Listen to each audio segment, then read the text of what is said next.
So today our topic of discussion is CPU scheduling. That means we are talking about operating system, which is multi-processing environment program. एक ऐसा package है आपके पास जिसके अंदर you can execute multiple processes at the same time, and for that if there are multiple processes, then because there is only single CPU into your system, तो एक ही CPU है तो जी वो इतने सारे प्रोसेसेस को कैसे एग्जीक्यूट करेगा। तो जाहिर सी बात है कि एक एक करके एग्जीक्यूट कर सकता है, एक साथ बहुत सारी तो हो नहीं सकती। ठीक है जी। तो इसलिए we are having multiple processes and a single CPU, we require to schedule the CPU for the particular process to execute। ठीक है जी। कौन सी प्रोसेस आपको एग्जीक्यूट करवानी है, पहले ये चीज डिफाइन करने के लिए आपको क्या यूज करना पड़ेगा, हमें कुछ एल्गोरिथम्स यूज करने पड़ेंगे, कुछ प्रोसीजर्स यूज करने पड़ेंगे, ताकि हम सीपीयू क्या कर सके, इफेक्टिवली यूटिलाइज कर सके for execution of the processes. ठीक है जी। तो वो होता है सीपीयू शेड्यूलिंग आपका।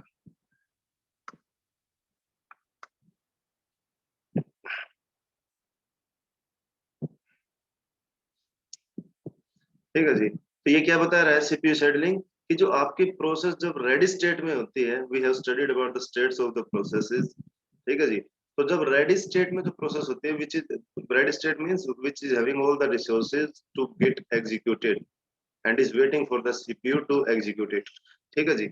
तो रेडी स्टेट से जब प्रोसेस रनिंग स्टेट के अंदर जाती है, ठीक है जी, पहले भी हमने बताया था when we were studying states, तो जब रेडी स्टेट से रनिंग स्टेट के अंदर प्रोसेस जाएगी, तो क्योंकि रेडी क्यू के अंदर क्या है, they are n number of processes. तो अब जब एन नंबर ऑफ प्रोसेसेस हैं, तो कौन सी प्रोसेस एग्जीक्यूट होने के लिए जाएगी सीपीयू पर, जो रेडी स्टेट से रनिंग स्टेट में which process to be dispatch, वो चीज आइडेंटिफाई करने के लिए we use some algorithm, some procedure. ठीक है जी। और उसको बोलते हैं CPU scheduling.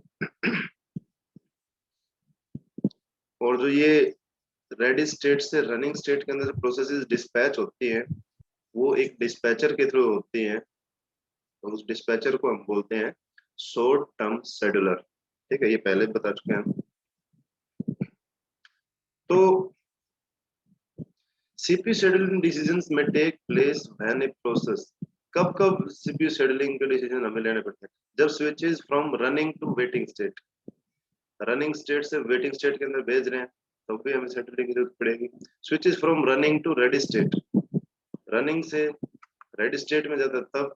Switches from waiting to ready state, waiting state से रेडी स्टेट में जाएगी तब भी। टर्मिनेट्स, या जब प्रोसेस क्या होगी आपकी, टर्मिनेट होगी, यानी कंप्लीट हो जाएगी प्रोसेस। ठीक है जी।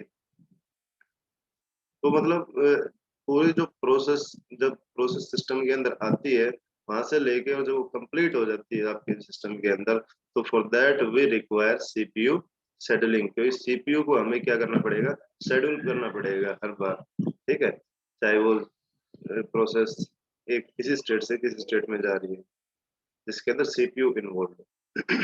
ठीक है जी। So before going into CPU scheduling algorithms, we will understand some basic concepts which are required for the algorithms to understand. ठीक है जी। तो सबसे पहले क्या है आपका शेड्यूलिंग क्राइटेरिया। क्राइटेरिया क्या है शेड्यूलिंग करने के लिए? ठीक है जी। तो बेस्ट शेड्यूलिंग एल्गोरिथम चूज करने के लिए you need some criteria to be defined, यानी कि कुछ रीजंस होने चाहिए ना आपके पास कि आप कौन सी एल्गोरिथम को आप यूज कर रहे हो। ठीक है, तो जो भी एल्गोरिथम आप यूज करोगे, if you are defining as a best algorithm to some particular, तो आपको क्या करना पड़ेगा, कुछ क्राइटेरिया डिफाइन करने पड़ेंगे कि भाई इन बेसिस के ऊपर हम ये बता रहे हैं कि this algorithm is best suited. ठीक है जी। तो उसके अंदर सबसे पहले आता है आपका सीपीयू यूटिलाइजेशन। ठीक है जी। सीपीयू यूटिलाइजेशन क्या है कि कितना इफेक्टिवली आप सीपीयू को यूटिलाइज कर रहे हो एग्जीक्यूशन ऑफ द प्रोसेसेस के अंदर। ठीक है जी। यानी कि यूजिंग सेम रिसोर्सेज, जो रिसोर्सेज आपके पास अवेलेबल हैं कंप्यूटर के अंदर, उन रिसोर्सेज को यूज करके कंप्यूटर जो है आपका, जो आपका सीपीयू है, वो कितनी प्रोसेसेस, ज्यादा प्रोसेसेस को एग्जीक्यूट कर सकता है। That is CPU utilisation. कि कहने का मतलब ये है कि अगर सिस्टम चल रहा है and CPU is executing the processes, तो CPU must not be in idle state. ठीक है जी। आइडल स्टेट में नहीं होना चाहिए वो। ठीक है। It must be continuously executing the processes. इसीलिए तो हम प्रोसेसेस को स्विच करवाते हैं एक स्टेट से दूसरी स्टेट के अंदर, वेटिंग में, या कोई इंटरप्ट आ जाए तो रेडी स्टेट में, ताकि रनिंग स्टेट के अंदर जो सीपीयू एग्जीक्यूट कर रहा है वहां पे कोई ना कोई प्रोसेस अवेलेबल रहे एग्जीक्यूशन के लिए। ठीक है जी। तो वो तो सीपीयू यूटिलाइजेशन की आपका पूरा जो कैपेबिलिटी है सीपीयू की, वो पूरी पूरी एग्जीक्यूशन के लिए आप उसको यूज करने लग रहे हो। ठीक है। दूसरी आती है आपकी थ्रोपुट। थ्रोपुट क्या होती है? थ्रोपुट जाहिर सी बात है मैक्सिमम होनी चाहिए। तो ये थ्रोपुट होती है आपकी जितनी नंबर ऑफ प्रोसेसेस आप एग्जीक्यूट कर रहे हो, आप मतलब सीपीयू। ठीक है। एक पर्टिकुलर टाइम ड्यूरेशन के अंदर। ठीक है। चाहे वो 1 सेकेंड आप कंसिडर कर सकते हो, 1 मिनट कंसिडर कर सकते हो, आप 1 घंटा कंसिडर कर सकते हो, whatever unit you are deciding, लेकिन in a fixed time period how much number of processes are being executed by the system, that is your throughput. ठीक है। तो थ्रोपुट क्या होनी चाहिए? थ्रोपुट हाई होनी चाहिए, जाहिर सी बात है, तभी तो आपका जो शेड्यूलिंग है वो बेस्ट होगी। नेक्स्ट है आपका लोड एवरेज।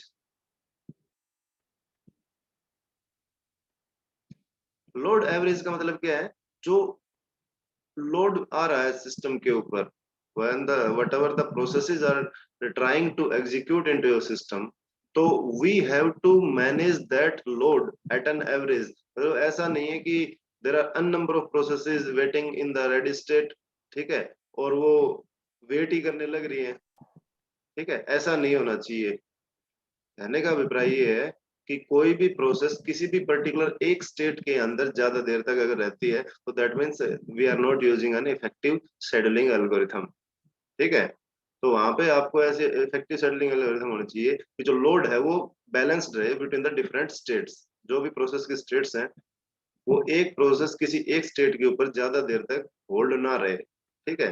ताकि जो सिस्टम की जो स्मूथ परफॉर्मेंस है, जो थ्रूपुट है, वो इफेक्टिवली आए। ठीक है जी। फिर आता है आपका फेयरनेस। फेयरनेस का मतलब क्या होता है? There should not be unfair means. जैसे कि आप एग्जाम के अंदर चीटिंग करते हो, ठीक है, तो that is an unfair means. ठीक है। तो वो चीज नहीं करनी चाहिए। तो वही रूल जो आपके ऊपर अप्लाई होता है, वो ऐसा नहीं सिर्फ आपके लिए ही है, वो सभी के लिए इक्वली एप्लीकेबल होता है। तो same also for the machines. ठीक है। तो कंप्यूटर के लिए भी फेयरनेस जो रूल है दैट इज एप्लीकेबल। ये क्या कह रहा है कि भाई आपके पास 10 प्रोसेसेस हैं, तो ऐसा नहीं है कि भाई प्रोसेस, फर्स्ट प्रोसेस एग्जीक्यूट हो रही है, सेकंड एग्जीक्यूट हो रही है, फिफ्थ प्रोसेस है, उसके टर्न ही नहीं आ रही।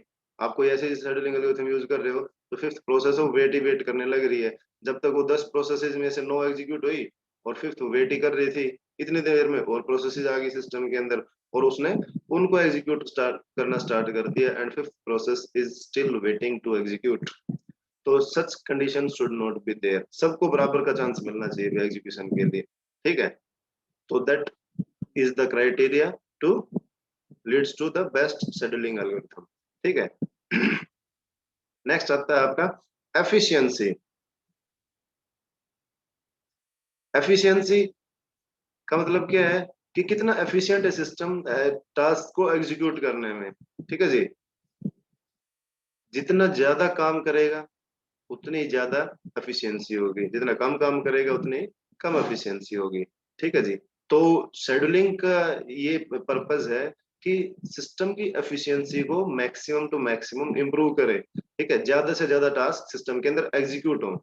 ठीक है। तो उसके लिए क्या होगा, फॉर एग्जांपल मान लो कोई आईओ डिवाइस हो रहा है, आईओ ऑपरेशन एग्जीक्यूट होने लग रहा है, तो वो पैरेलल में एग्जीक्यूट कर सकते हैं इनपुट आउटपुट ऑपरेशंस, ठीक है, एज कम्पेयर टू सीपीयू। तो सीपीयू को होल्ड पे रखने की जरूरत नहीं है, जब तक आई ऑपरेशन होते हैं आप सीपीयू से दूसरे काम एग्जीक्यूट करवाइए। मीन्स इस तरह की स्ट्रेटजीज जो इम्प्लीमेंट हो कि आपका सिस्टम की जो एफिशिएंसी है, जो आउटपुट है, वो मैक्सिमम टू मैक्सिमम आए, दैट इज योर एफिशिएंसी। ठीक है जी। तो these are various scheduling, best scheduling algorithm criterias. ठीक है जी। इन क्राइटेरियाज के बेसिस के ऊपर आप डिसाइड करते हो कि भाई कौन सी जो एल्गोरिथम है that is best to use for execution of the processes. ठीक है जी।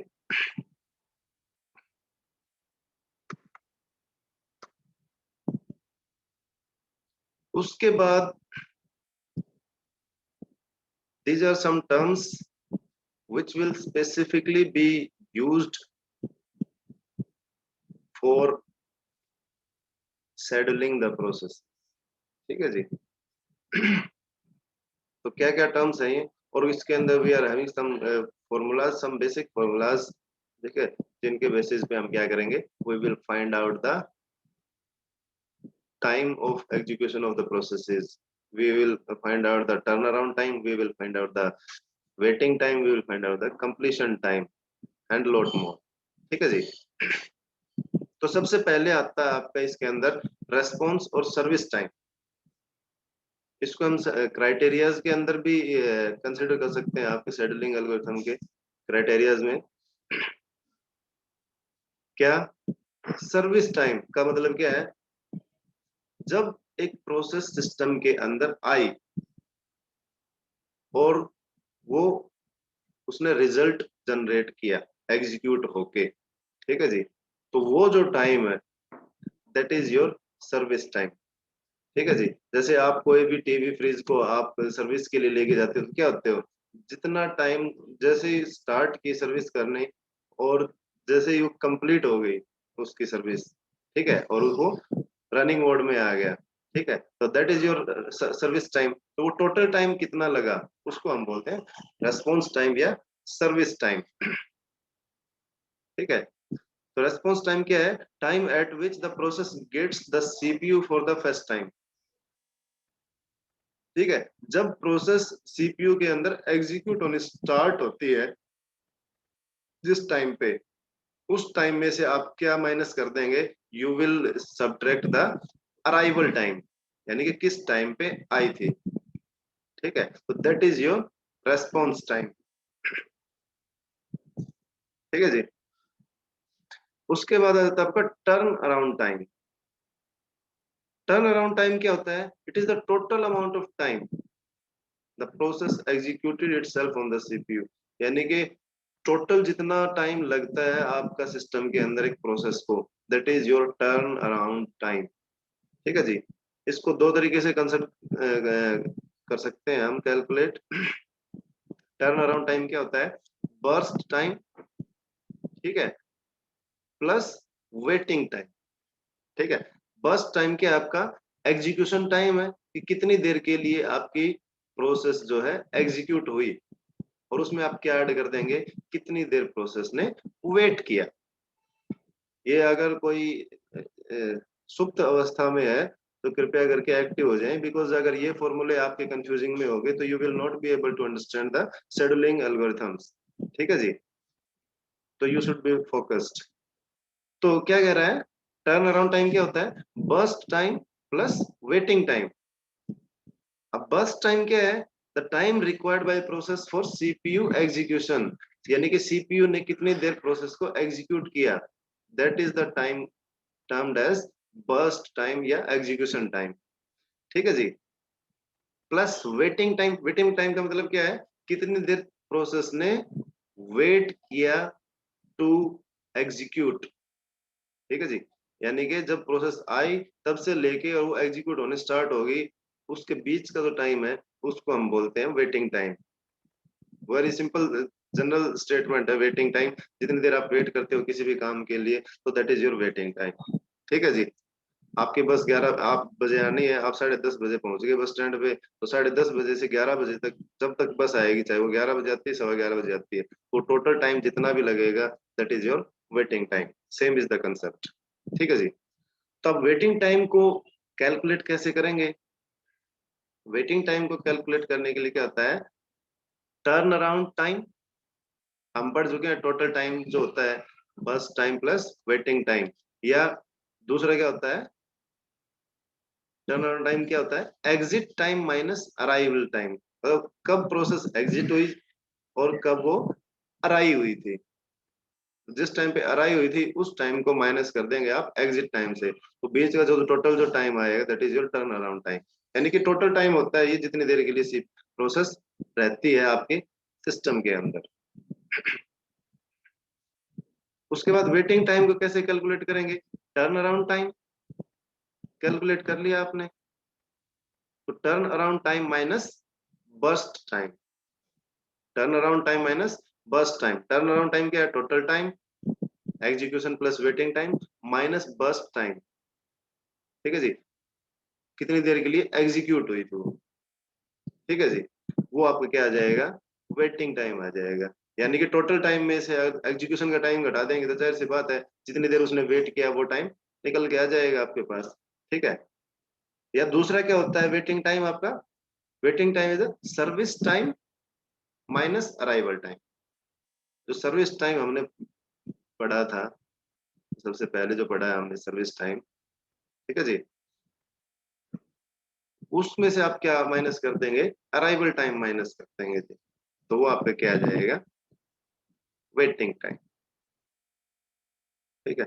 उसके बाद अराइवल टाइम क्या है, अराइवल टाइम को बताया the time at which process arise in the ready Q. जब रेडी क्यू के अंदर आती है तभी तो प्रोसेस एग्जीक्यूट होती है, उसके बाद में तो। ठीक है। तो रेडी क्यू में जो प्रोसेस आती है that time is known as the arrival time when the process enters the ready queue. ठीक है जी। और कंप्लीशन टाइम क्या है, the time at which process completes its execution. जब वो उसका पूरा एग्जीक्यूशन कंप्लीट हो जाता है तो that is your completion time. ठीक है जी। उसके बाद आपका बस टाइम हम बता ही चुके हैं कि कितने देर के लिए प्रोसेस एग्जीक्यूट होती है, the time required by process for CPU execution that is your burst time. ठीक है जी। अगर किसी को इसमें कोई भी एम्बिग्यूटी है अभी तो आप प्लीज बता सकते हैं, पूछ सकते हैं, if you have any doubt in this, because when we will be studying scheduling algorithms तो उसके अंदर we will need to calculate the these things like turnaround time, waiting time, average waiting time, average turnaround time। ठीक है जी। so these things we will be required to compute into the scheduling algorithms, and on the basis of those we can identify which process is which scheduling algorithm is best scheduling algorithm। ठीक है जी। तो if you have any doubt in this तो you can ask now.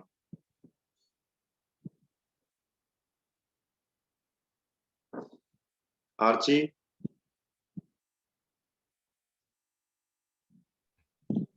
Yes, sir. Any doubts? No, sir. आगे समझ में? और कोई भाई?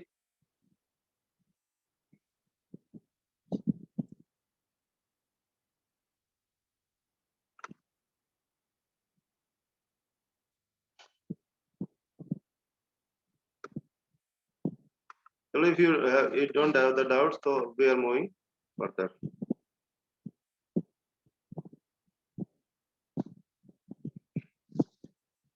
Then comes scheduling objectives. What are the objectives for which we schedule the algorithms? ठीक है जी, ना sorry we schedule the processes. ठीक है। तो इसके अंदर सबसे पहले हम क्या देखेंगे, व्हेन टू शेड्यूल। ठीक है, कि शेड्यूलिंग कब करनी है हमें।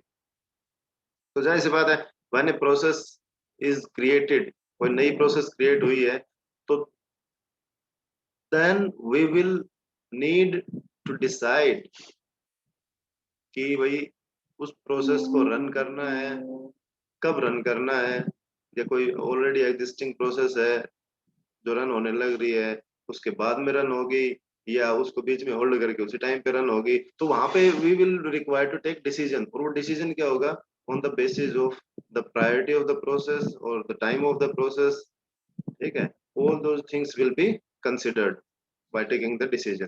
चाहे वो कोई पेरेंट प्रोसेस है या उसकी कोई चाइल्ड प्रोसेस यानी सब प्रोसेस किसी प्रोसेस की, ठीक है, वो जो भी है वो वहां पे हम डिसाइड करेंगे। दूसरा क्या है, a scheduling decision must be made when a process exits. एक तो जब नई प्रोसेस क्रिएट होगी तब हमें शेड्यूलिंग डिसाइड करनी पड़ेगी कि भाई उस प्रोसेस को किस तरीके से एग्जीक्यूशन के लिए शेड्यूल करना है।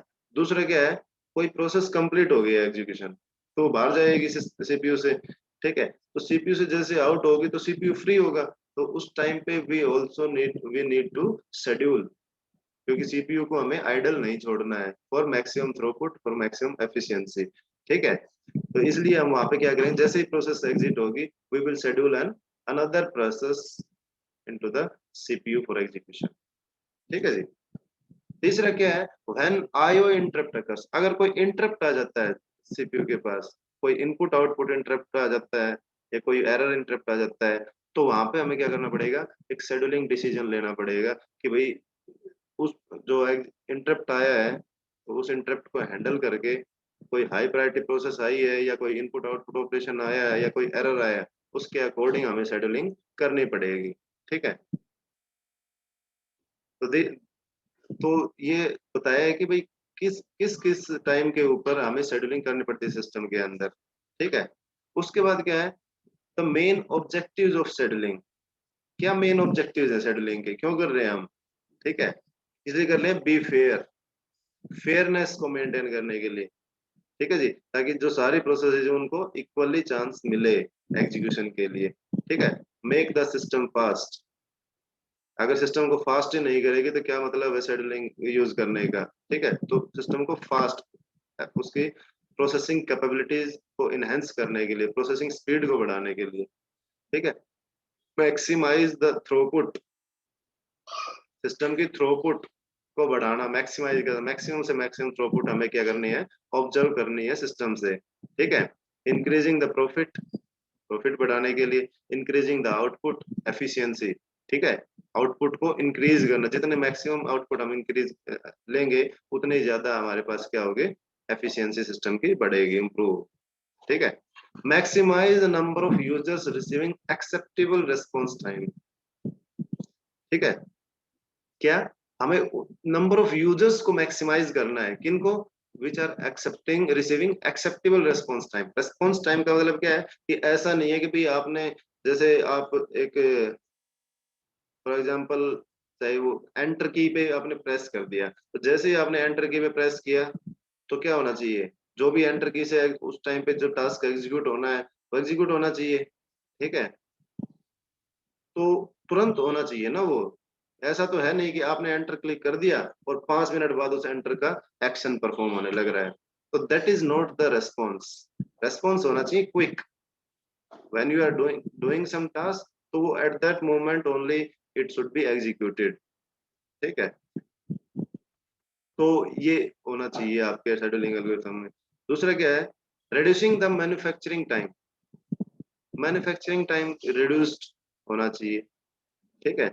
ऐसा नहीं है कि आप एक ऐसी शेड्यूलिंग आप यूज करने लग रहे हो जिसके अंदर मैन्युफैक्चरिंग में ही ज्यादा टाइम लग रहा है, तो कोई भी आप प्रोजेक्ट पे काम कर रहे हो, कोई भी टास्क पे काम कर रहे हो आप, ठीक है, तो उसके जो टास्क के अंदर जो भी प्रोसेसेस एग्जीक्यूट हो रही है उस पर्टिकुलर प्रोजेक्ट के लिए, तो उसका जो टोटल जो टाइम है उसको हमें रिड्यूस करना है, ताकि प्रोसेस मतलब प्रोसेसेस को इफेक्टिवली एग्जीक्यूट करवा के, और उस total time for the project required है उसको हमें क्या करना है, रिड्यूस करना है।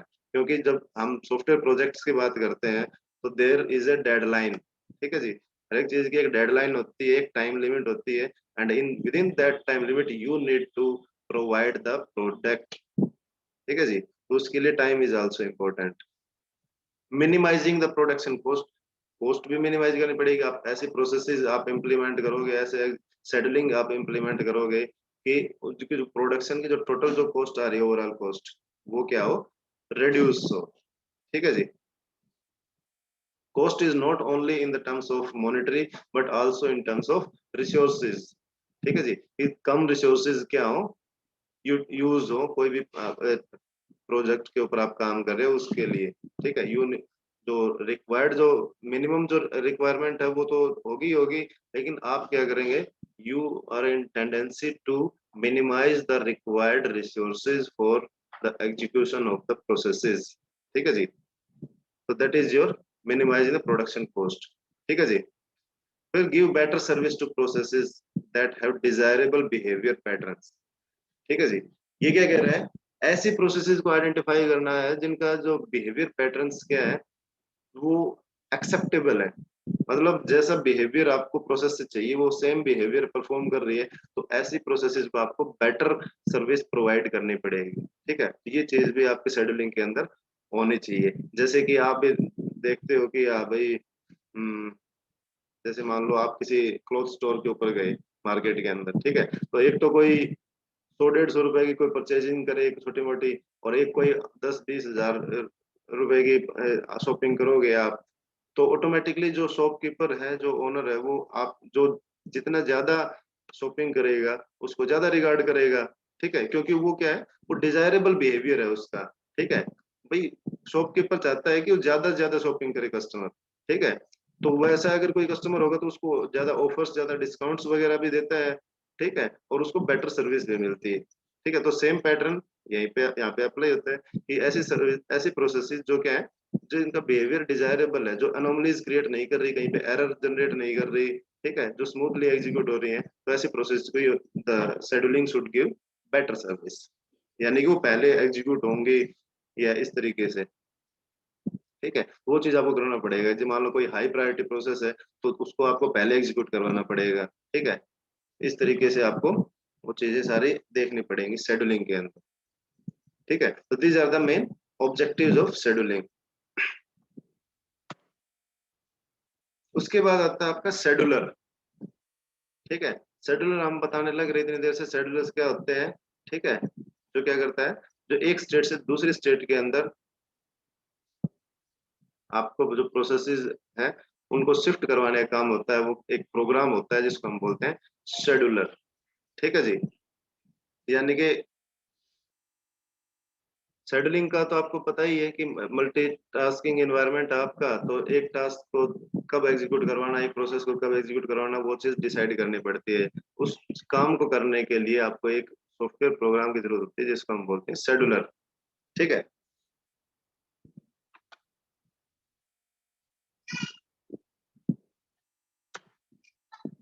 तो there are 3 types of schedulers, यहाँ पे टाइप्स की बात कर रहे हैं शेड्यूलर्स की। लॉन्ग टर्म शेड्यूलर होता है आपका, शॉर्ट टर्म शेड्यूलर होता है, और आपका मीडियम टर्म शेड्यूलर होता है, ठीक है। तो आप as you can see in the diagram, ठीक है, डायग्राम में देख रहे हैं आप, तो ये लॉन्ग टर्म शेड्यूलर कहाँ पे काम कर रहा है आपका, जो आपकी न्यू स्टेट जो होती है, ठीक है, उस न्यू स्टेट से रेडी क्यू के अंदर जब प्रोसेस जाती हैं तो वहां पे लॉन्ग टर्म शेड्यूलर काम करता है, ठीक है जी। उसके बाद रेडी क्यू से रनिंग स्टेट के अंदर जब जा रहा है तो वहां पे शॉर्ट टर्म शेड्यूलर काम करता है। सीपीयू कहाँ पे काम करता है, रनिंग स्टेट में काम करता है ना, तो वहां पे शॉर्ट टर्म शेड्यूलर यूज होता है जी, ठीक है। और फिर जो वेटिंग क्यू होती है आपकी, जो वेटिंग स्टेट होती है, तो रनिंग से जब वेटिंग में जाएगा तो वहां पे कौन सा यूज होता है, मीडियम टर्म शेड्यूलर, ठीक है। और वेटिंग क्यू से फिर रेडी स्टेट में जाएगी प्रोसेस, तो वहां पे भी कौन सा यूज होता है, मीडियम टर्म शेड्यूलर। और जो शॉर्ट टर्म शेड्यूलर होता है उसको हम क्या बोलते हैं, डिस्पैचर भी बोलते हैं, क्योंकि ये जो मेन जो प्रोग्राम है जो क्या करता है, रेडी क्यू से आपके प्रोसेसेस को डिस्पैच करवाता है एग्जीक्यूशन के लिए, ठीक है जी।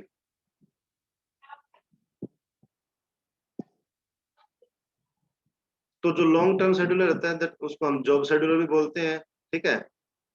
और ये डिसाइड करता है कि भाई जब वो कोई प्रोसेस क्रिएट होती है तो उसको एडमिट करना है या नहीं करना है एग्जीक्यूशन के लिए, ठीक है, वो लॉन्ग टर्म शेड्यूलर डिसाइड करेगा। उसके बाद डिसाइड करने के बाद जिस जो एडमिट करनी है उसको वो सेलेक्ट करके और उसको लोड कर देगा आपकी मेमोरी के अंदर, यानी कि रेडी स्टेट के अंदर, ठीक है जी।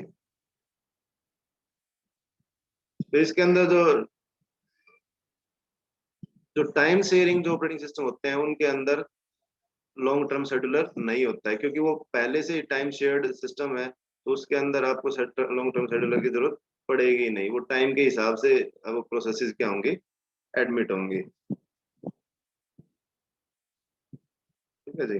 दूसरा आता है शॉर्ट टर्म शेड्यूलर, इसको सीपीयू शेड्यूलर भी बोलते हैं, इसको डिस्पैचर भी बोलते हैं। ठीक है जी। तो इसका जो काम क्या है, इसका काम है प्रोसेसेस को चूज करना आपके रेडी स्टेट में से और उनको एग्जीक्यूट करवाना रनिंग स्टेट में डिस्पैच करके। ठीक है जी। तो जो मेन जो सिस्टम की जो परफॉर्मेंस होती है वो शॉर्ट टर्म शेड्यूलर के ऊपर डिपेंडेंट होती है, क्योंकि यही डिसाइड करता है कि किस प्रोसेस को एग्जीक्यूट करवाना है, कब एग्जीक्यूट करवाना है। ठीक है। तो ये क्या करता है, ये हम बता चुके हैं कि ये आपके रेडी स्टेट में से प्रोसेस को उठाएगा। ठीक है। अकॉर्डिंग टू शेड्यूलिंग एल्गोरिथम, जो हम आगे पढ़ेंगे। तो ये जो शॉर्ट टर्म शेड्यूलर है, ये शेड्यूलिंग एल्गोरिथम यूज करके और उनको क्या करेगा, फिर प्रोसेसेस को चूज करके और डिस्पैच करवाएगा सीपीयू के पास। ठीक है। उसके बाद जो कंटेक्स्ट स्विचिंग होती है, कंटेक्स्ट स्विचिंग क्या होती है, एक प्रोसेस दूसरी स्टेट के अंदर जब स्विच होती है, ठीक है, तो वो डिस्पैचर्स ही करते हैं। ठीक है। और ये क्या होता है, ये फास्ट होता है किससे, जो आपका लॉन्ग टर्म शेड्यूलर है उससे फास्ट होता है। ठीक है जी।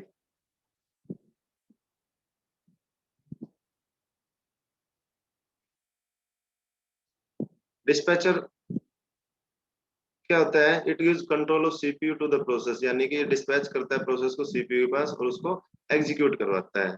ठीक है। इसके अंदर आपका कंटेक्स्ट स्विचिंग आ गया, स्विचिंग ऑफ यूजर मोड आ गया, या jumping to proper location in the user program आ गया, या रिस्टार्ट प्रोग्राम आ गया। इस तरह के टास्क जो होते हैं इन्वॉल्व, उनके अंदर क्या होता है, डिस्पैचर आपका यूज होता है। ठीक है। तो डिस्पैचर लेटेंसी क्या होती है, time taken by dispatcher to stop one process and start another. ठीक है जी। उसको बोलते हैं डिस्पैचर लेटेंसी। एक प्रोसेस को आपने रोका और दूसरी प्रोसेस को आपने स्टार्ट करवाया, तो इन बिटवीन जो टाइम जो वेस्ट हुआ आपका, उसको लेटेंसी बोलते हैं, डिस्पैचर लेटेंसी। ठीक है जी। फिर मीडियम टर्म शेड्यूलर होता है, ये स्वेपिंग के अंदर यूज होता है। स्वेपिंग कहाँ पे होती है आपकी, जब रनिंग से वेटिंग में प्रोसेस जाती है, ठीक है, या वेटिंग से रेडी के अंदर प्रोसेस जाती है, तो वहाँ पे तो इट इन्वॉल्व इन स्वेपिंग। ठीक है। तो ये आपकी मेन मेमोरी जो रनिंग से प्रोसेस को रिमूव करता है और कहाँ पे ले जाता है, वेटिंग क्यू के अंदर। ठीक है जी। कब करता है ये, जब कोई आपका इनपुट आउटपुट ऑपरेशन सिस्टम के अंदर परफॉर्म होना हो। ठीक है जी। It is the part of the time sharing operating system. ठीक है जी। टाइम शेयर्ड ऑपरेटिंग सिस्टम होता है, उसके अंदर ही क्या होता है, ये यूज होता है, क्योंकि स्वैपिंग की जरूरत हमें पड़ती है वहां पे टाइम शेयर्ड ऑपरेटिंग सिस्टम के अंदर।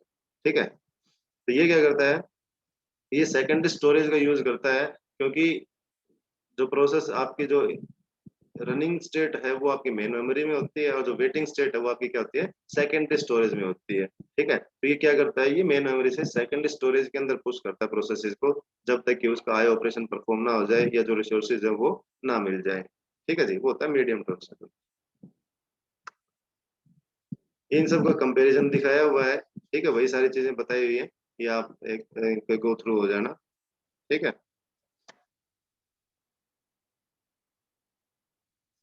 शेड्यूलिंग एल्गोरिथम ऑप्टिमाइजेशन क्राइटेरिया वही बताया जो हम पहले पढ़ चुके हैं, कि मैक्सिमम सीपीयू यूटिलाइजेशन होना चाहिए, मैक्सिमम थ्रूपुट होने चाहिए, मिनिमम टर्न अराउंड टाइम होना चाहिए। ठीक है। मिनिमम वेटिंग टाइम होना चाहिए और मिनिमम रेस्पॉन्स टर्न टाइम होना चाहिए। तो वो क्या है, आपकी जो बेस्ट जो एल्गोरिथम है उसको ये क्राइटेरिया है। ठीक है जी। सीपीयू यूटिलाइजेशन, थ्रूपुट मैक्सिमम होनी चाहिए, turn around time, waiting time, response time minimum होना चाहिए। ठीक है जी। These are scheduling algorithms we will discuss in next class. If you have any doubts, so you can ask. Have a meeting disconnect.